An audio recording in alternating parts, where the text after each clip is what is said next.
దేవునికి స్తోత్రం కలిగిన గాక. ప్రభుని సన్నిధానములో ఆయన వాక్యమును ధ్యానించుటకును దేవుడు మనకిచ్చిన కృప కొరకై మన దేవునికి స్తోత్రం చెల్లిదాం. మన దేవుడు నమ్మదగిన వాడు, అద్భుతకరుడు. ప్రతిదినం తన కృప ద్వారా మనల్ని నడిపిస్తున్నందుకు మన దేవునికి స్తోత్రం చెల్లిదాం. ద్వితీయోపదేశ గ్రంథం 6వ అధ్యాయం దాని 16వ వచనం. మీరు మసాలో మీ దేవుడైన యెహోవాను శోధించినట్లు ఆయనను శోధింపకూడదు. మీ దేవుడైన యెహోవా ఆజ్ఞలను అనగా ఆయన నీకు నియమించిన శాసనములను కట్టడలను జాగ్రత్తగా అనుసరింపవలను. నీకు మేలు కలుగునట్లు మీ ఎదుట నుండి నీ సమస్త శత్రువులను వెళ్ళగొట్టదనని యెహోవా చెప్పిన ప్రకారము మీ పితరులతో ప్రమాణం చేసిన ఆ మంచి దేశములో నీవు ప్రవేశించి దాని స్వాధీనపరచుకొనున్నట్లును నీవు యెహోవా దృష్టికి యథార్థమైనదియు ఉత్తమమైనదియు చేయవలను. దేవునికి స్తోత్రం. మసాలో మెరీబాలో వారు దేవుని శోధించారు. దేవుని మాటకు వారు ఎదురు తిరిగారు. వారు ఆశీర్వదింపబడలేదు. ఈ ప్రజలు ఎన్నడూ నా స్వస్థతలో ప్రవేశించరు అని దేవుడు చెప్పాడు. అందుకే 20 లక్షల మంది ఐగుప్తు నుంచి బయలుదేరితే 2 మాత్రమే కనానులో ప్రవేశించారు. ఎవరా 2? యెహోషువ, కాలేబు. మిగిలిన వారందరూ అరణ్యములో పుట్టినవారు, ఎడారిలో పుట్టినవారు. వారొక్కరు కూడా ఐగుప్తు నుంచి బయలుదేరిన వారు కాదు. వేలాది మంది కనానులో ప్రవేశించినప్పటికీ అక్కడి నుంచి బయలుదేరిన 20 లక్షల మంది ఈ విల్డర్నెస్లో చనిపోయారు. సో దేవునికి విరోధంగా, తన చిత్తమునకు విరోధంగా ఎన్నడూ సనగకూడదు సుమి. అది మనకు ఆశీర్వాదకరమైనటువంటిది కాదు. దేవుణ్ణి శోధించకూడదు. దేవుని చిత్తం నెరవేర్చడానికి తలలు వంచి మనల్ని మనం సమర్పించాల్సినటువంటి అవసరత ఉంది. దేవునికి ఇష్టలుగా మనం నడవాల్సినటువంటి అవసరత ఉంది. సాతాను శోధించడానికి వచ్చుచున్నప్పుడు వాని శోధనలో మనం ఏమైపోవద్దు, పడిపోకూడదు. దేవుని కృపలో మనం నిలబడాలి. దేవుని చిత్తం మనం నెరవేర్చాలి. దేవునికి ఇష్టలుగా మనం నడవాలి. ఆయన సన్నిధిలో మనం ఆయనకు ప్రియమైన బిడ్డలుగా నడవడానికి తగినట్లు మన జీవితాన్ని ప్రభు సన్నిధిలో సమర్పించాల్సినటువంటి అవసరత ఉంది. శోధనలు అనేకం వస్తుంది. ఏంటి శోధన తెలుసా? అప్పులు ఉన్నాయి, బాధలు ఉన్నాయి. కొంచెం నెమ్మదిగా జీవిస్తే అప్పులన్నీ తీరుతాయి, అన్ని సమస్యల నుంచి బయటపడవచ్చు. అప్పుడు ఒక ఆఫర్ వచ్చింది, 0 ఇంట్రెస్ట్, ఏమైనా కొనుక్కోండి, నో ఇంట్రెస్ట్. ఇది గొప్ప అవకాశం. ఇప్పుడు నేను అవి తీసుకుంటా, అవి తీసుకున్న తర్వాత ఇవి తీసుకుంటా, 0 ఇంట్రెస్టే అనే ఆ భ్రమలో పడి అనవసరమైన వస్తువులన్నీ ఏం చేశారు? కొనుగోలు చేశారు. ఇచ్చినోడు ఊరుకుంటాడా? కొద్ది రోజుల తర్వాత వారి కథలు షురువైంది. మనము కట్టవలసిన ఇన్స్టాల్మెంట్స్ కట్టకుండా ఉండడంను బట్టి మన ప్రాణం తీసేంత సమస్యలు తీసుకొస్తారు. ఇది ఎందుకు జరిగింది? ఒక ఆఫర్, ఒక శోధన. వద్దు నాకు. ఒకప్పుడు వచ్చింది, అందరికీ పైసలు ఇస్తామని చెప్పి ఒక కార్యక్రమం. ఇప్పుడు నేను దాని పేరు, దాని వివరాలు చెప్పను, ఎందుకంటే కొందరి గుండెలో రైలు తిరుగుతుంది. అప్పుడు నేను ఇక్కడ బహిరంగంగా చెప్పాను, ఎవ్వరు కూడా దాని జోలికి పోకు, దాని వెనకాల శోధనలు ఉన్నాయి, దెబ్బలు పడతాయి. ఇవన్నీ చెప్తే కొందరు వినలే. రహస్యంగా అయ్యగారికి మాత్రం తెలియకండి, ఎవరికి చెప్పకు అని చెప్పి కొంతమంది జాయిన్ అయ్యారు. తర్వాత వాళ్ళ ఆస్తి పోయింది, వాళ్ళ డబ్బు పోయింది. కొంతమంది స్త్రీలు అయితే పురుషులకు తెలియకుండానే తొందరగా ధనికులు కావాలని తీసుకుపోయి కట్టారు. అన్నీ పోయినాయి. చాలామంది కలవరంలో పడ్డారు. శోధన. ఆ శోధన ఏంటి? మీరు ఒకటి పెట్టండి, మీకు 3 దొరుకుతాయి. buy 1 get 5. అదెందరు శోధన? వెళ్ళి ఆ బ్రాండ్ వినగానే అది సూపర్, పోయి తీసుకొని వచ్చి ఇంటికి వచ్చి ఒక్కసారి వాషింగ్, ఒక్క ఇస్త్రీ. జరిగింది అట్లాంటిది. ఇప్పుడు నేను చెప్తే కొందరికి అర్థమవుతుంది కనుక నేను చెప్పను కదా. అన్నీ buy 1 get 5 అన్ని మూలబడేయాల్సిన చినిగిపోవడానికి దగ్గరగా ఉన్న ఓల్డ్ క్లోత్స్ అన్నీ వారు క్లియరెన్స్ సైల్లో పెట్టారు. మనం చూస్తుంటే దాని రంగు బాగుంది, క్లోత్ బాగుంది, కానీ అది 20 సంవత్సరాల పాతది. వారు పాత గోడౌన్స్ నుంచి బయటికి తీసి అన్ని షోరూమ్లలో పెట్టేశారు. ఒక 3 పైసలు ఈ ఒక్క దానిలో తీసుకున్నారు, 2 ఫ్రీ. అర్థమైందా? మనం తీసుకొని వచ్చిన ఒక్కటి జీవితంలో ఎంజాయ్ చేయలేని సిచ్యువేషన్లో అయిపోయింది. కొన్నిటి కలర్ పోయింది, కొన్నిటి చినిగిపోయింది. అటువంటి దారుణమైన పరిస్థితి శోధన. ఎప్పుడైనా ఆషాఢమాసం సెయిల్ లేకపోతే ఇంకో సెయిల్, మనం ఇంట్లో మనం ఉంటాం. ఎక్కడ ఉంటాం? షాపింగ్ మాల్లోనే ఉంటాం. ఎక్కడున్నారండి? చౌరస్తాలో ఉన్నాను, షాపింగ్ మాల్లో. తర్వాత ఒక 1 అవర్ తర్వాత పోతే ఇంకొక షాపింగ్ మాల్లో ఉన్నాను. అంతా ఆఫరే. ఈ ఆఫర్ సామాన్లతో ఇల్లు నిండింది. అవును కదా? అప్పులపై అప్పులు, బాధలపై బాధలు. శోధనలో పడకుండా ఉండడానికి గుంటకాయని ఏం చేసుకోవాలి? బలపరచుకోవాలి, స్థిరపరచుకోవాలి. సారీ అండి, నో ఆఫర్. కొన్ని మనం చూసి తీసుకోవచ్చు, కానీ కొన్నిట్లో మనం మోసపోతాం. హవ్వాకు అదే కదా జరిగింది. చూడ్డానికి అందంగా ఉంది, ఇది బ్యూటిఫుల్, తీసేసుకున్నారు. జీవితం కుప్పగూలింది. మానవాళి శాపగ్రస్తులైపోయారు. జీవితంలో శోధనలు వచ్చుచున్నప్పుడు మహాజాగ్రత్త కలిగిన వారిగా ఉండండి. శోధనలు మన జీవితాన్ని పడగొట్టడానికే పనికొస్తుంది అనేటువంటిది గుర్తుపెట్టుకొని, అపవాది మనలని శోధించుచున్న ప్రతి వేళలో కూడా దేవుని కృపకు పాత్రలుగా ఉండడానికి ప్రయత్నం చేయండి. కొంతమందికి మోహన వాగ్దానాలు ఇచ్చి నమ్మిన ప్రభువును వదిలిపెట్టడానికి ప్రేరేపిస్తారు. నమ్మిన ప్రభువును వదిలిపెడితే నీకు ఇది ఇస్తా. ప్రభువును వదిలిపెట్టినా అవి తీసుకున్న తర్వాత పోయి సారీ చెప్పి దండం పెట్టుకొని యేసయ్య పాదాలు పట్టుకుంటే మళ్ళీ తిరిగి రావచ్చు కదా, ఇప్పుడు ఇదైతే పోతుంది కదా ఈ పథకం అని అనుకొని అది వదిలేసి ఇది తీసుకొని మళ్ళీ అటు వచ్చే వరకు ఛాన్సెస్ లేకుండా పోవచ్చు. మనుషులు ప్రతి ఒక్కరు కూడా ఒక ఊపిరి మాత్రమే, వయస్సు సంబంధం లేదు. ఈ లోక జీవితం దేవుడు అనుగ్రహించినటువంటి దానం అనుగ్రహించి దేవునికి స్తోత్రం చెల్లించాలి. సాతాను శోధనలో పడిపోకుండా ఉండడానికి మనమందరము జాగ్రత్త పడాలి. ఒక వచనం కూడా చదువుదామండి. యోబు గ్రంథం 1వ అధ్యాయం 6వ వచనం ఒకసారి చదవండి. దేవదూతలు యెహోవా సన్నిధిని నిలుచుటకై వచ్చిన ఒక దినమొకటి తటస్థించెను. ఆ దినమున అపవాదియగు వాడు వారితో కలిసి వచ్చెను. యెహోవా నీవు ఎక్కడ నుండి వచ్చితివి, నువ్వు ఎక్కడి నుంచి వచ్చితివి అని వాణ్ణి అడగగా, అపవాది మీద అటు ఇటు తిరుగులాడుచు అందులో సంచరించుచు వచ్చి తినని, భూమి మీద అటు ఇటు తిరుగులాడుచు అందులో సంచరించుచు వచ్చి తిని అని యెహోవాకు ప్రత్యుత్తరం ఇచ్చాడు. అందుకు యెహోవా, నీవు నా సేవకుడైన యోబు సంగతి ఆలోచించితివా? చూడండి, యోబును సాతానుగాడు శోధించుచున్నాడు అనేది ప్రభువుకు తెలుసు. నువ్వు నా సేవకుడైన యోబు సంగతి ఆలోచించితివా? అప్పుడేమన్నాడు? అతడు యథార్థవర్తనుడును న్యాయవంతుడునై దేవుని యందు భయభక్తులు కలిగి చెడుతనము విసర్జించిన వాడు, భూమి మీద అతని వంటి వాడెవడునూ లేడు అని. ఇక్కడ చూడండి, శోధనలు ఎలా వస్తుంది అని అంటే,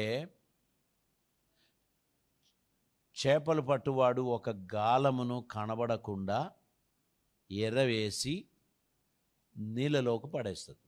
లేదా చిన్న చేపను, ప్రాణం ఉన్న చిన్న చేపను ఆ గాలంలో తగిలించి నదిలోకో సముద్రంలోకో వేస్తారు. పెద్ద చేపలు వచ్చి ఈ కొట్టుకుంటున్న చేపను మింగేస్తుంది. వెంటనే జుప్ అని ఆ గాలం బయటికి గుంచుతాడు, బోటులో పడతాయి. ఆ చేపకు గాలం కనిపించలేదు, ఆ చేపకు ఆ తాడు కనిపించలేదు. కనిపించింది కదులుచున్న చిన్న చేపను. దానికి ఇష్టమైన రుచికరమైన ఆ చేపను అది మింగేస్తుంది. దానితో పాటు దాని ప్రాణం కూడా అపాయంలోనికి పోతుంది. చాలాసార్లు అపవాది మనల్ని శోధించే శోధింపులో ఇలాగనే తన కుతంత్రములు దాగి ఉంటుంది. ఆ గాలం చూపిస్తే ఏ చేప కూడా దాన్ని తినదు.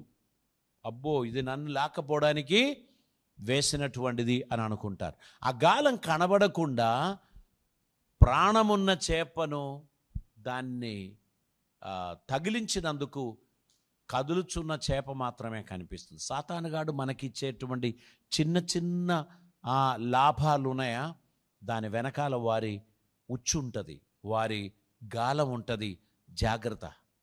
ఎన్నో రకాలైన శోధనలు. మిమ్మల్ని ఇప్పుడే మిలియనేర్గా చేస్తాం, మీరు గెలిచారు, కంగ్రాచ్యులేషన్స్, 10 లక్షలు మీ అకౌంట్లోకి పడబోచున్నది. ఎంత సంతోషం. మీ అకౌంట్ నంబరు, మీ IFSC కోడ్ మాకు పంపండి అంటారు. ఇది 2 పంపించారనుకో మీ అకౌంట్ 0. ఇటువంటి చాలా ఉచ్చులు, చాలా సమస్యలు మనల్ని వెంటాడుతుంది. సో బీ కేర్ఫుల్, చాలా జాగ్రత్తగా ఉండండి. శోధనలో పడకుండా నిమిత్తం మెలకువగా ఉండండి. మయక్కములోనే ఇవన్నీ జరుగుతుంది. మమ్మీ పడుకున్నది మధ్యాహ్నం, బిడ్డ వచ్చి అడుగుతుంది, మమ్మీ నేను ఫ్రెండ్ వాళ్ళ ఇంటికి పోవచ్చా? బిడ్డ వెళ్ళిపోయారు. నిద్ర నుంచి లేచినప్పుడు లేదు. ఏయ్ ఎక్కడ పోయినావు? నేను అడిగాను కదా, అప్పుడు నువ్వు పో అన్నారు, అందుకే నేను పోయాను. మయక్కములోనే ఇవన్నీ జరుగుతుంది. అందుకే మెలకువగా ఉండండి. మయక్కములో సాతానుగాడు అనేక రకాలైన సమస్యలు తీసుకొస్తారు. మనకెప్పుడైతే మయక్కం వస్తుందో అప్పుడు మనం జాగ్రత్తగా మొగం కడిగి ఫ్రెష్ అప్ అవ్వాల్సిన అవసరం ఉంది. లేకపోతే ఏం చేస్తుంది, సాతాన్ మెల్లగా మనలని తన చెరలోకి తీసుకొని పోతాడు, మనం శోధింపబడడానికి ప్రయత్నం చేస్తాడు. గనక దేవుని కృపలో మనం నిలవడానికి, దేవుని సన్నిధిని అనుభవించడానికి మన జీవితాన్ని ప్రభు సన్నిధిలో సమర్పించాల్సినటువంటి అవసరం ఉంది. God's law is our level. దేవుని వాక్యమే మన స్కేల్.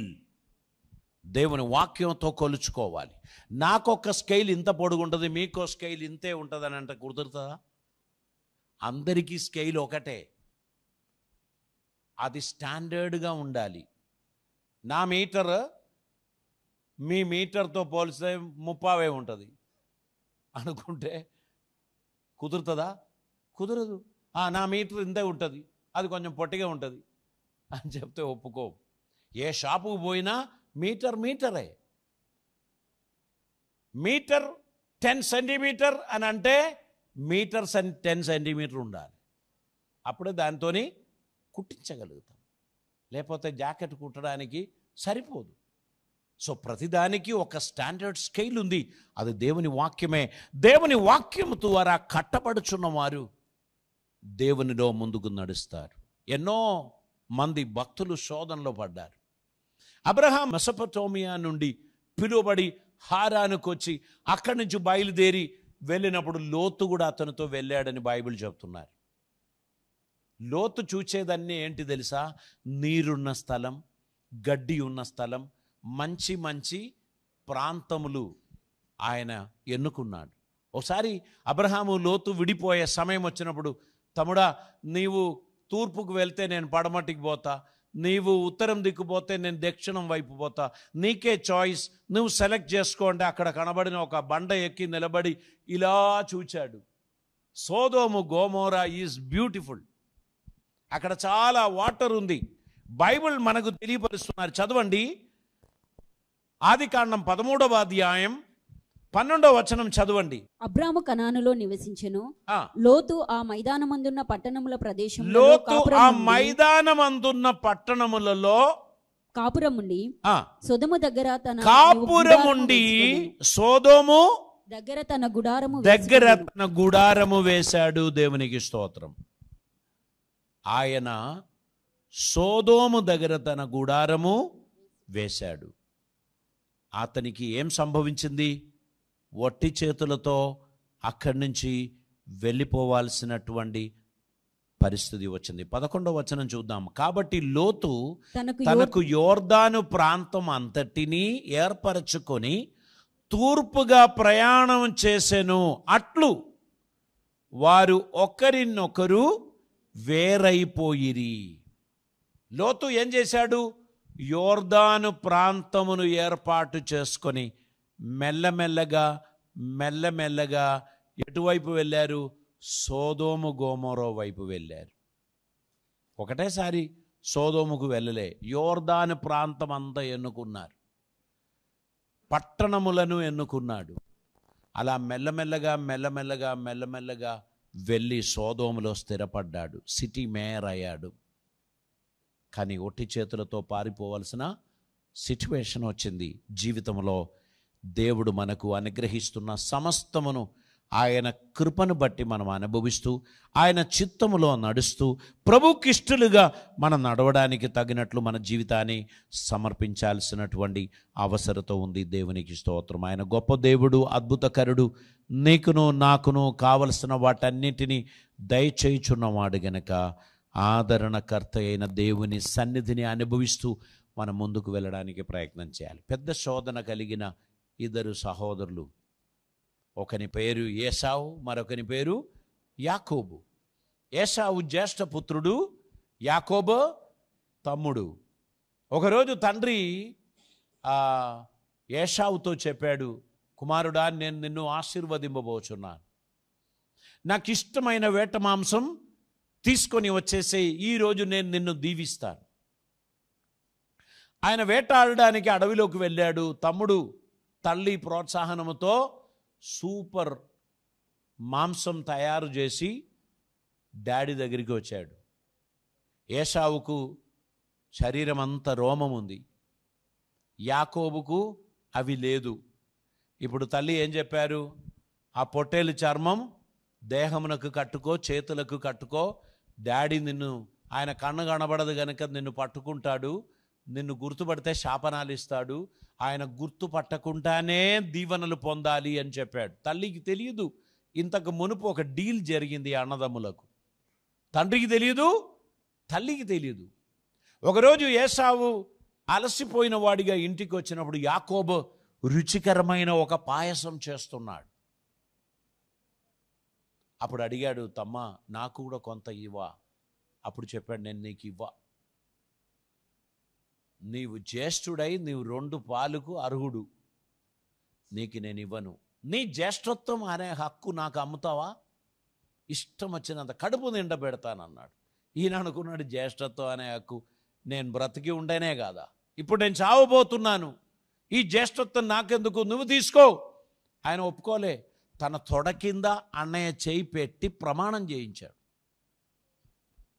ఈ రోజు నుంచి నా జ్యేష్ఠత్వం అనే హక్కు నా తమ్మునికి నేను ట్రాన్స్ఫర్ చేస్తున్నాను, ఈ రోజు నుంచి ఆయనే నాకు అన్న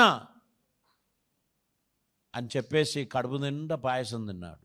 ఇద్దరూ మర్చిపోయారు, తల్లిదండ్రులు మర్చిపోయారు, మళ్ళీ యథావిధిగానే జీవిస్తున్నారు. ఒకనాడు తండ్రి చెప్పాడు, నేను నిన్ను ఆశీర్వదింపబోచున్నాను అంటే పరలోకం లోకేసిండు. No no no no, you cannot bless your elder son because he has transferred it to the young one. చిన్నవానికి ఆయన ట్రాన్స్ఫర్ చేశాడు, దానికి నేను సాక్షిని. బ్లెస్సింగ్స్ అన్నీ కూడా చిన్నవానికి పోవాలి. వాడే ఇప్పుడు అన్న మాంసం తీసుకొస్తే ఏసావుకు కూడా పెద్ద ఆలోచించడానికి ఉన్న ప్లాన్ లేదు, ఎందుకంటే ఇది దేవుని నిర్ణయం.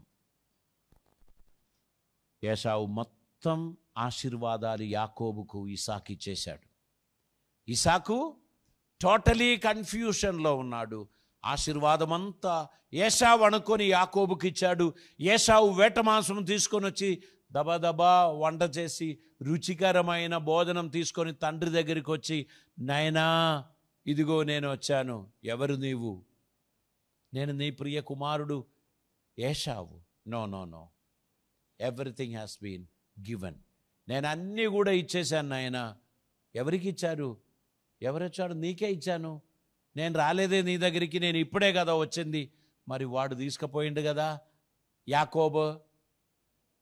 వెంటనే ఏసావు వెండాడిండు. ఈ లోపు యాకోబు చాలా దూరం ప్రయాణం అయిపోయాడు. మమ్మీ చెప్పారు, నువ్వు కనబడితే చంపేస్తాడు, పారిపో. అలా పోయి లూజులో పడుకుంటేనే ఆయనకు దివ్య దర్శనం కనబడింది.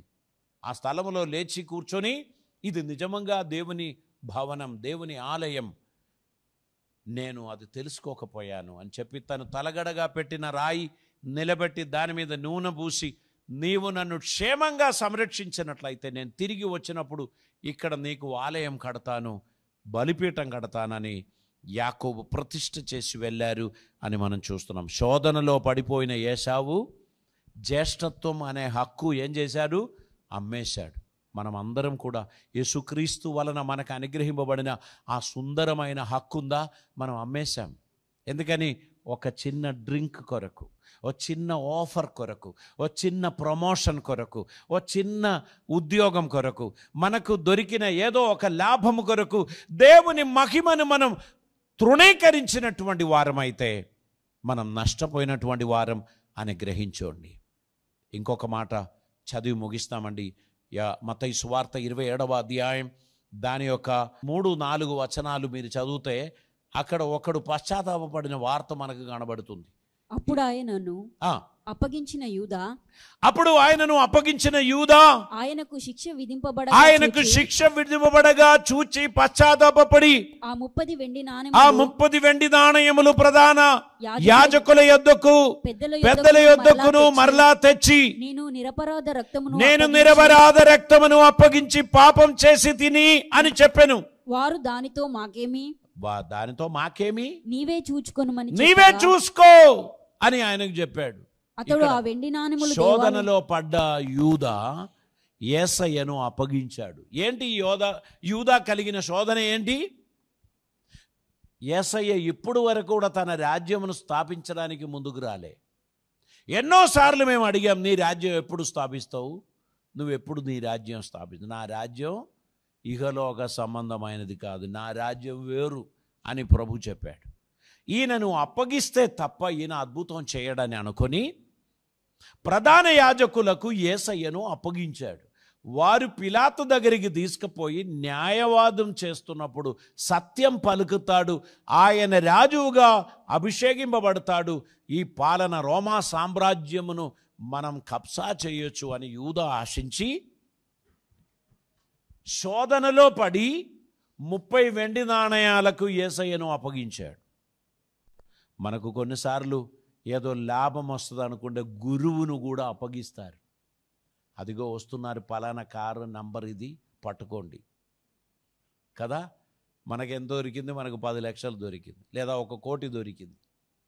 డబ్బు దొరుకుతుందంటే పోషించి పెద్ద చేసిన తండ్రులను కూడా అమ్ముతారు పిల్లలు. శోధన, ధనికులు కావాలనే శోధన. చూడండి, ఇప్పుడు పత్రవార్త మాధ్యమములలో, మీడియాల్లో, సోషల్ మీడియాలో మనం ఏం చూస్తున్నాం?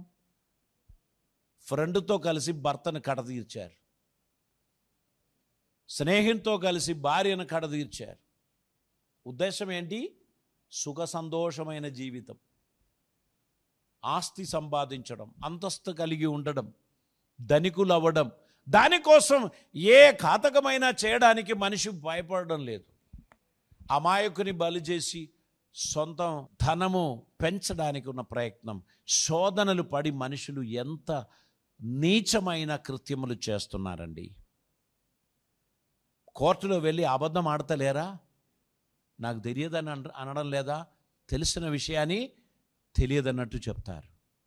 చూడని విషయాన్ని నేను కనులారా చూచాను అని చెప్తారు. యువతల డబ్బు పడ్డది. దొంగ సాక్ష్యములు. కోర్టుకు కావాల్సింది సాక్ష్యాధారం. దానికి సాక్షులను కొనుగోలు చేస్తున్నారు. ఇటువంటిదన్నీ జరుగుతున్నప్పుడు దాని వెనకాల ఉన్న ఆ విషయం ఏంటి తెలుసా? శోధన. శోధన. శోధనలో పడకుండా నిమిత్తం మెలకువగా ఉండి ప్రార్థన చేయండి. మీకు పేరు వస్తుంది, ప్రఖ్యాతి వస్తుంది. ఆ ప్రఖ్యాతి పేరు కోసం అమాయకుని బలి చేస్తారు. వాని భుజం మీద కాలేసి పైకెక్కుతారు. ఒకరిని కిందికి తొక్కి ఒకరు పైకి ఎక్కుతారు. శోధనలో పడిన వారు. కానీ బైబిల్ చెప్తున్నారు, సాత్వికులు ధన్యులు, వారు భూలోకమును స్వతంత్రించుకుంటారు. దైవభక్తి కలిగిన వారిగా, దైవ చిత్తం నెరవేర్చు వారిగా, దేవునికి ఇష్టలుగా నడవడానికి మనమందరం పిలువబడిన వారం. శోధనలో పడిపోకండి, ధనికులు కావడానికి తొందరపడకండి. దేవుడు మీకు ఇచ్చిన దానిని సంతోషంగా అనుభవిస్తూ మెల్లమెల్లగా నిదానంగా పైకి వెళ్ళండి. క్షేమము, సమృద్ధి, ఐశ్వర్యము దేవుడు మనకు కలుగచేయను. ఆయన కృప మనం పొందడానికి తగినట్లు, దేవుడు మనల్ని ఆశీర్వదించడానికి తగినట్లు మన జీవితాన్ని ప్రభు సన్నిధిలో సమర్పించాల్సినటువంటి అవసరత ఉందండి. ఆయన గొప్ప దేవుడు, అద్భుతకరుడు. నిన్ను ఆశీర్వదించి వర్ధిల్ల చేస్తాడు. దుష్టుడు నిన్ను పడగొట్టడానికి ప్రయత్నిస్తున్న ప్రతి శోధనలను జయించడానికి మెలకువగా ఉండండి, ప్రార్థన చేయండి, దేవుని సహాయం పొందండి. ఆయన సమస్త కార్యములు మన జీవితంలో జరిగించి మనల్ని ఆశీర్వదిస్తారు. తల్లు వంచదాం, ప్రార్థన చేద్దాం. పరిశుద్ధుడైన తండ్రి, ఈ దినమందు నీ సన్నిధి మాకు దయచేసినందుకు స్తోత్రం. మా ఎడల నీకున్న తలంపులు ఎంతో శ్రేష్టము. నీ అడుగుజాడలో నీ చిత్తం నెరవేర్చు వారిగా మేము నడవడానికి కృప చూపుమని ప్రార్థిస్తున్నాం. దుష్టుడు పెట్టిన ప్రతి కాడి యేసు నామమున విరిగిపోవును గాక. ఈ బిడ్డలకు జయం కలిగించుమని, ఆదరించుమని, అద్భుతములు జరిగించుమని, మీ సన్నిధిలో వారు నీకు ప్రియమైన బిడ్డలుగా వాడబడడానికి సహాయం చేయమని ప్రార్థిస్తున్నాం. నీ కాపుదల, నీ సన్నిధి, మీ దీవెనలు వారికి దయచేయమని, నీ కృపలతో వారిని నింపుమని, అద్భుత కార్యములు వారి జీవితంలో జరిగించుమని ప్రార్థిస్తున్నాం. మా తండ్రి, నీ కాపుదల, నీ సమాధానం, మీ దీవెనలు, మీ ఆశీర్వాదములు, ధారాళమైన కృప నీ బిడ్డలకు అనుగ్రహించి వారిని వర్ధిల్ల చేయమని, అద్భుతమైన దీవెనలతో వారిని నింపుమని, తిరిగి మేమందరం నీ సన్నిధిలో కూడి వచ్చి పర్యంతం మా ప్రయాణములను, మా పద్ధతులను, ప్రభువా మా ప్రణాళికలను నెరవేర్చి మీరే మాకు తోడుగా ఉండి సహాయం చేయమని, కృప చూపమని యేసయ్య పవిత్ర నామమున అడిగి ప్రార్థిస్తూ ఉంటున్నాం పరమ తండ్రి. ఆమేన్.